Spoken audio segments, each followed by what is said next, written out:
What happens when two East African giants decide to stop chasing smugglers and start supporting small traders instead? This isn't just border control, it's border transformation, and it could change everything from livelihoods to diplomacy across the Horn. Hello, I'm Samia Mohammed, and this is Analytica Today. If you've ever driven across Moyale, you've seen the hustle, traders waving through border checks, families cross back and forth, goods changing hands informally. For decades, this cross-border lifeline has existed in a legal gray zone.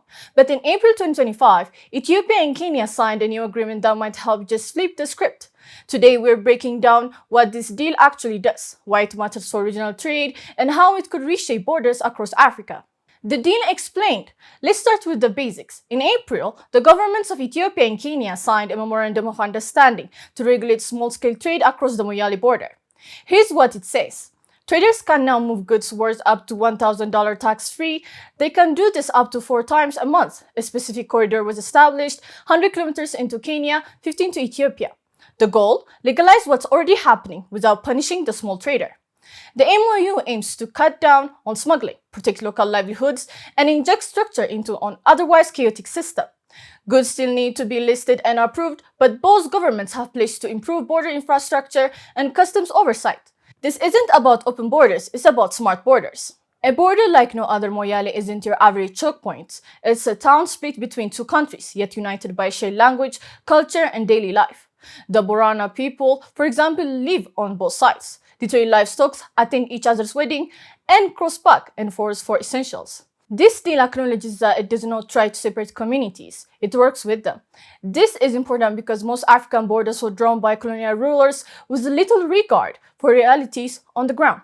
But here, Ethiopia and Kenya are taking a different approach. They're saying let's work with what exists, not against it. What could change if this works? It could be huge. Here's what could change. First, thousands of informal traders, especially in women and youth, could see real benefits. Second, governments could increase revenue by tracking what was previously invisible trade. Third, tensions often caused by heavily handed policing or corruption might ease, and in long term, it could be a blueprint for the African Continental Free Trade Area. Remember, Rwanda. Just a few weeks ago, Kigali floated the idea of cross-border mineral trade with DR Congo. This kind of regional thinking is catching on, and Kenya and Ethiopia might be ahead of the curve. Challenges ahead, but let's not get ahead of ourselves. This won't be easy. First, infrastructure. Some roads are in terrible condition. Custom offices need upgrades. Second, training. Local officers need to understand the MOU, and traders need clarity.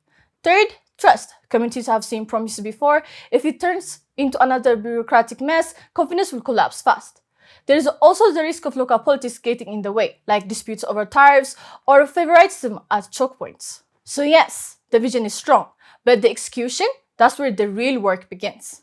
Here's the thing, this isn't just about Ethiopia and Kenya, it's about how Africa handles its borders, how it shifts from seeing them as walls to seeing them as bridges. And this deal, it might just be the beginning. If Moyale succeeds, who to say Goma, Ginsi, or Busia won't be next. The Ethiopia-Kenya border trade agreement is more than a policy change. It's a reimagining of what borders can be, not barriers, but connectors. Not threats, but opportunities.